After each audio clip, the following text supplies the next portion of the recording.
도문시연 원려 홍심대자 대비 관세음보살 원심보살 관세음보살 관세음보살 관세음보살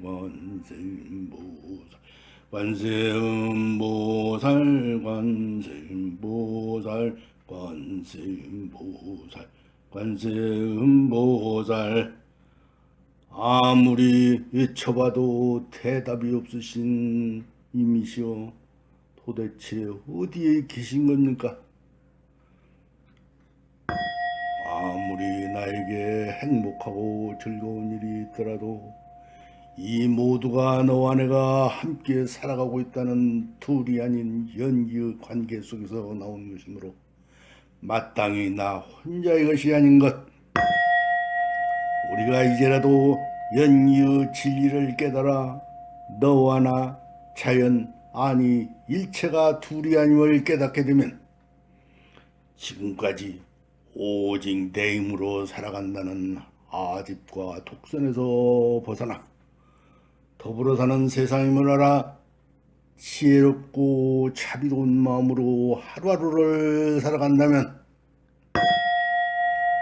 우리는 하나라는 통체 대미심이 드러나게 되므로 따로이 관세음을 찾을 필요가 없다. 왜? 그 마음이 관세음이요, 지금 그 자리가 불국정토요, 극락이요, 피안이기 때문이다. 고맙습니다. 이제부터 성현님들과 조상님들의 지혜의 가르침 제25절 총연은 목적이 아닌 수단으로 이어가겠습니다.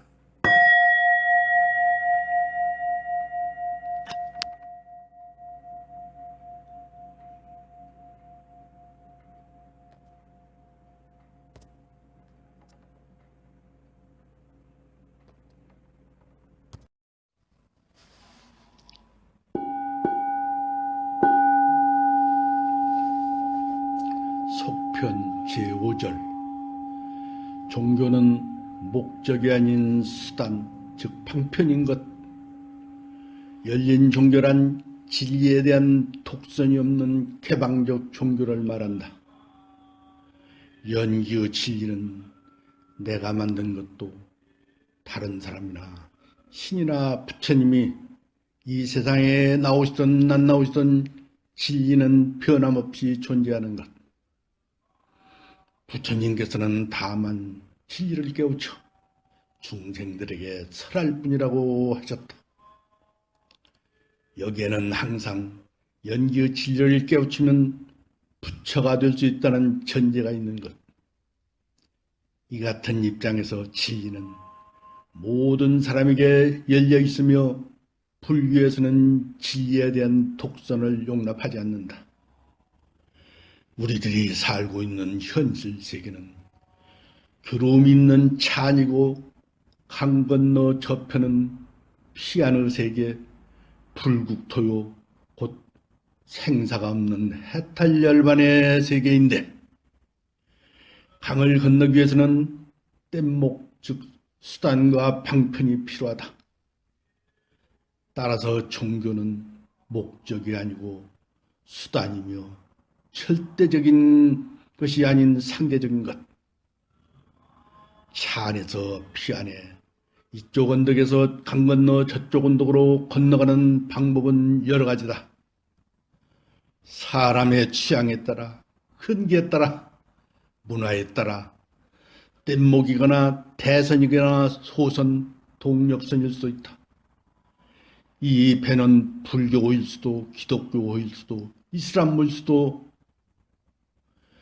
불교에서도 깨달음을 얻어 성불하는 수행, 즉 강을 건너는 방법은 참선일 수도 기도, 연불, 간경, 사경, 주력 등 근기와 취향에 따라 다를 수 있다.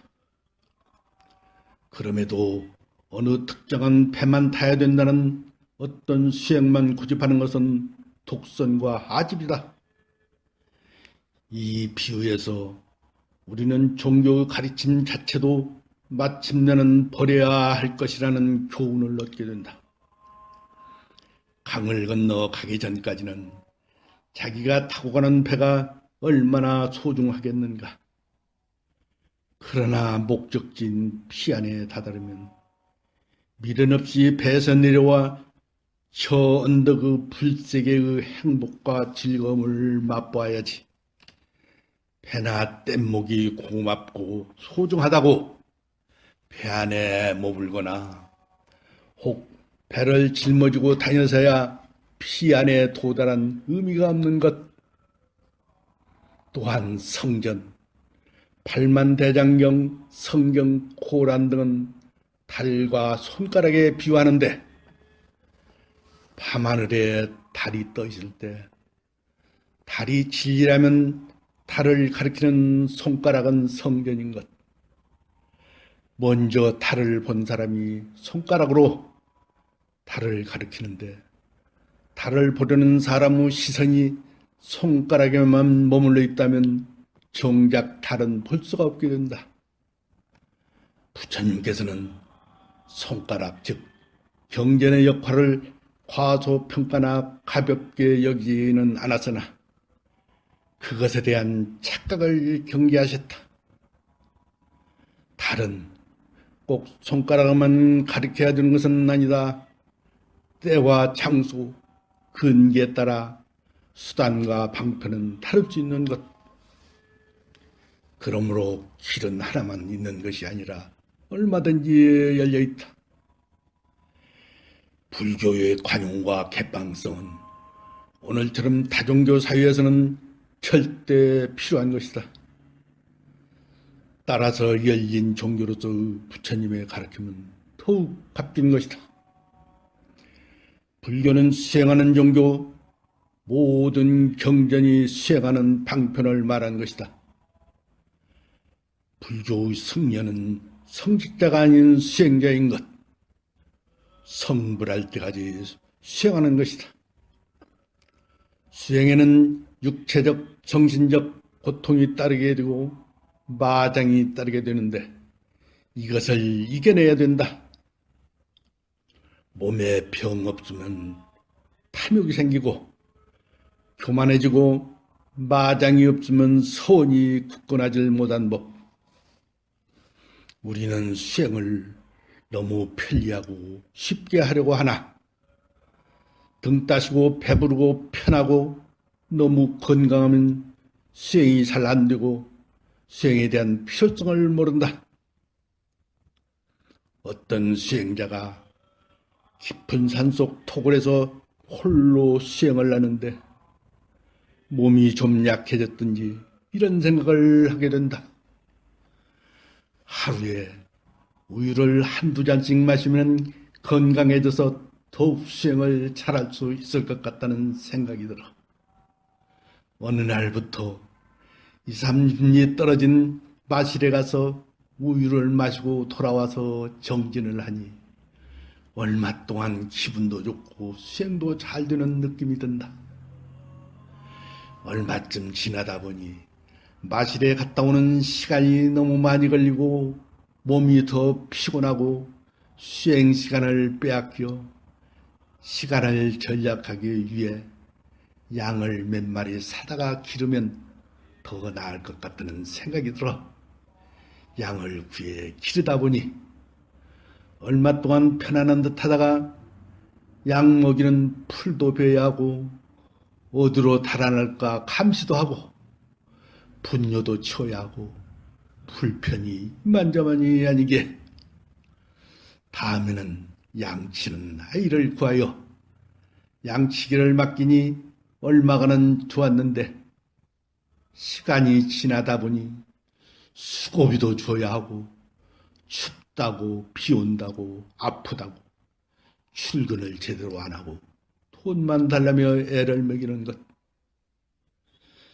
수행자는 월급도 안 주고 출퇴근도 안 하고 양을 돌보고 자기 빨래며 공양시중까지 들어줄 사람이 있다면 마음 놓고 마음 편히 우유를 마시면서 건강하게 열심히 수행하여 도를 빨리 이룰 수 있다는 생각이 들어 그래서 여인을 맞이하게 되었는데 한 1년까지는 좋았는데 1년이 지나고부터는 아이가 생기고 또 아이가 생기니 생활은 어려워지고 처는 바가지를 긁고 아이들 교육시켜야 하고 가장으로서 가족 부양의 책임이 있으니 수행은커녕 가족 부양이 선결 문제라 할 수 없이 마을로 내려와 속세에서 살게 됐다는 이야기가 있는 것이다.